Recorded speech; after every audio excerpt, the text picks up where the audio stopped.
Comment surmonter vos peurs au quotidien? Comment vaincre vos peurs pour pouvoir mener à bien les projets qui vous tiennent à cœur, pour pouvoir réussir à être la meilleure version de vous-même, bref, pour pouvoir avoir votre vie idéale. C'est ce que je vous présente tout de suite. Je vais vous présenter les 3 étapes clés à suivre pour pouvoir neutraliser et surmonter vos peurs qui vous empêchent de vous lancer, qui vous empêchent de passer à l'action. Donc si vous avez envie de pouvoir mener les projets qui vous tiennent à cœur, je vous invite à écouter ce qui suit. Bonjour à tous, je suis Céline Engels, coach en bonheur pro et perso, en équilibre de vie pro et perso. J'accompagne les femmes leaders et entrepreneurs à réveiller leur leadership pour prendre leur juste place et pouvoir rayonner tant à la maison qu'au travail. Alors aujourd'hui, je voulais aborder avec vous cette thématique de la peur, parce que finalement la peur, ça nous concerne tous. C'est quelque chose qui revient régulièrement chez mes coachés. C'est cette thématique de la peur. Et finalement, derrière chaque plainte, derrière chaque contrainte, derrière chaque aspect de notre vie, il y a une peur qu'on n'ose pas surmonter. Cette peur qui nous empêche de passer à l'action et qui du coup nous empêche de prendre notre place, d'oser dire non, d'être nous-mêmes, bref, d'avancer et de pouvoir profiter pleinement de sa vie. Donc aujourd'hui, je vais vous présenter les 3 étapes nécessaires pour pouvoir surmonter vos peurs dans votre quotidien. Alors, la première chose, c'est de revenir sur qu'est-ce que la peur. C'est vraiment un élément important, qu'est-ce que la peur, parce que de là vont découler les différentes étapes. La peur, il faut bien savoir que c'est un réflexe instinctif, d'accord ?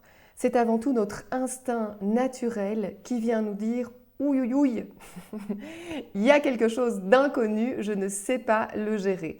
Donc dans notre cerveau, on a 3 parties en gros, et la peur est déclenchée par notre cerveau reptilien, donc notre plus ancien cerveau, notre cerveau instinctif, qui vient finalement nous dire « aïe aïe, là il y a un danger ».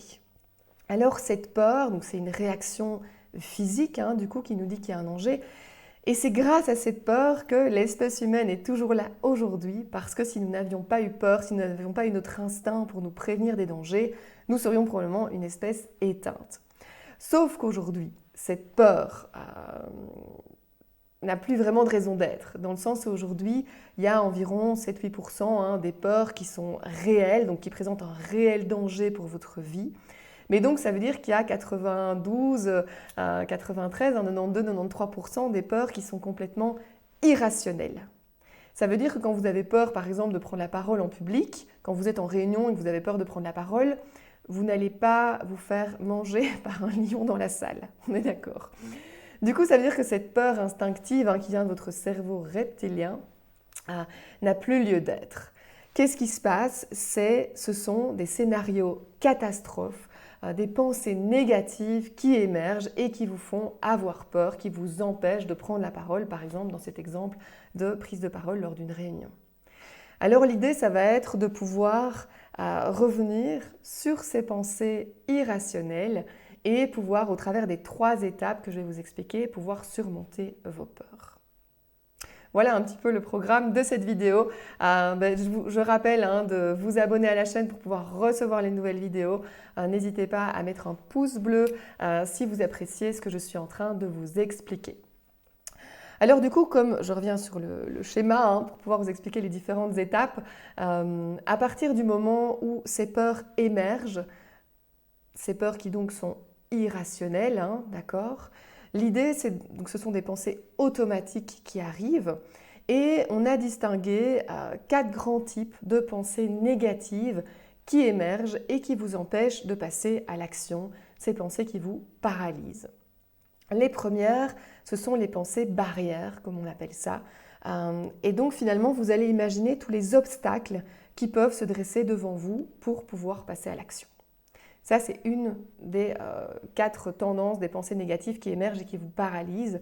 La deuxième, ce sont les auto-jugements, où là, vous vous critiquez, vous avez un jugement critique par rapport à vous-même. Ça fait un peu le lien avec le juge intérieur que j'ai expliqué dans une autre vidéo. Ça veut dire aussi que si vous avez une estime de vous-même qui est relativement basse, ce juge intérieur va être encore plus critique et vos jugements à votre égard vont être encore plus critiques en disant surtout fais pas ça, tu n'y arriveras jamais, les autres vont dire ceci, il va se passer ça. Donc là, c'est vraiment ces deuxièmes pensées négatives, ce sont les auto-jugements encore plus critiques quand vous avez un manque de confiance en vous et d'estime de vous. Le troisième, c'est la comparaison. Ça veut dire qu'il y a des pensées qui émergent en vous comparant aux compétences que les autres ont. Je rappelle qu'on est tous uniques, qu'il n'y aura jamais de vous et que rien que pour ça, vous avez de la valeur et donc ça ne sert à rien de vous comparer.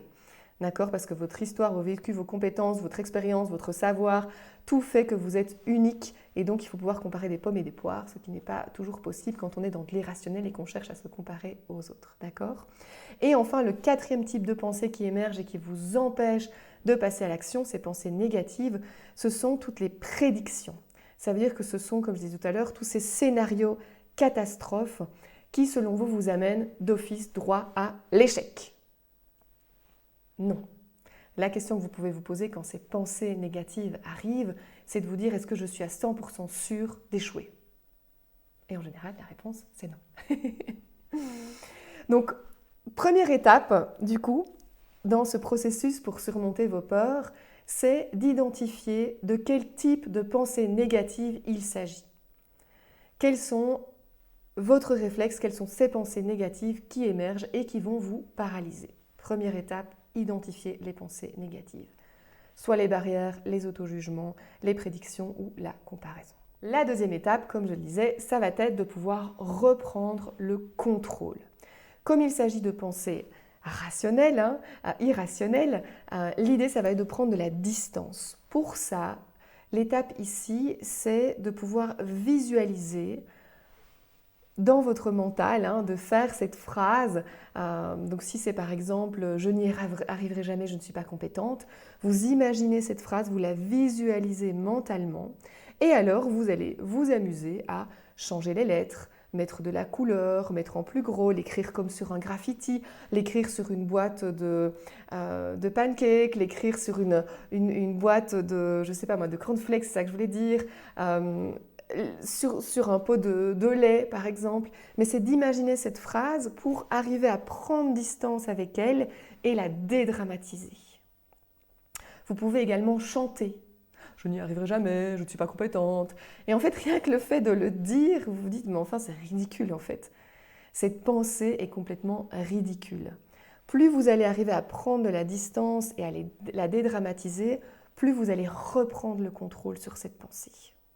L'objectif ici, c'est vraiment de décrédibiliser cette pensée irrationnelle qui arrive de façon automatique mais qui n'a pas lieu d'être et surtout qui vous empêche de passer à l'action. Donc je répète, la première étape, c'est d'identifier les pensées négatives qui vous paralysent. La deuxième étape, c'est de reprendre le contrôle. Comment on reprend le contrôle? On reprend le contrôle en prenant la distance par rapport à ces pensées irrationnelles et en les décrédibilisant. Et enfin, la troisième étape, c'est de pouvoir accueillir la peur et d'en faire une alliée. Alors cette troisième étape se découpe en deux étapes. La première, c'est d'identifier et d'accueillir la peur. Ça veut dire qu'est-ce que vous ressentez dans votre corps quand la peur se manifeste. Qu'est-ce qui émerge?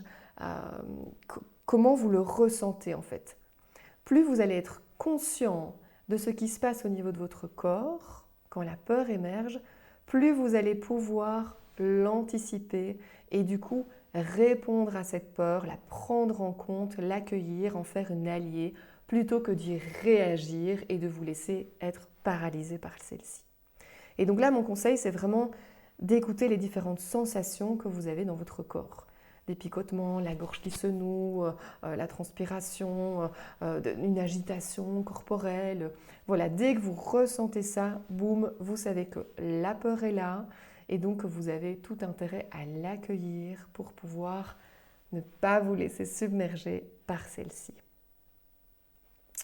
Et enfin, la deuxième étape dans cette troisième étape, c'est de l'accepter. Une fois que vous avez identifié et accueilli la peur, c'est de l'accepter. Et donc, comme la peur vient de ces pensées négatives qui sont à la base là pour vous protéger, mais qui, on a vu, ont subi une distorsion au travers le temps, l'idée c'est de lui parler, de lui dire « Écoute, très chère peur,